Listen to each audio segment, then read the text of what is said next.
ஒருத்தன் சைலண்டா இருக்கான், அமைதியா இருக்கான்னா உடனே அவனுக்கு எதுவுமே தெரியாதுன்னு நினைச்சிடாதீங்க. சும்மா கருத்து சொல்லிக்கிட்டு கம்பு சுத்திக்கிட்டு இருந்தா எல்லாமே நடந்துருமா? நச நச நசன் பேசி பேசி அதை கேட்டு மக்கள் வெறுத்து போயிட்டாங்க. காவிரி பிரச்சனையில உன் கருத்து என்ன? முல்லை பெரியார் பிரச்சனையில உன் கருத்து என்ன?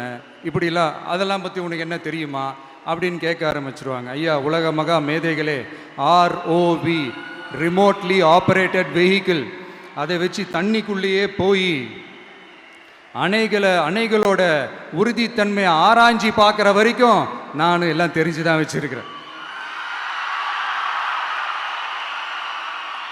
ஒருத்தன் சைலண்டா இருக்கான், அமைதியா இருக்கான்னா உடனே அவனுக்கு எதுவுமே தெரியாதுன்னு நினைச்சிடாதீங்க.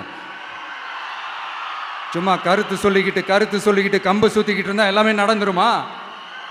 நச நச நசன் பேசி பேசி அதை கேட்டு மக்கள் வெறுத்து போயிட்டாங்க.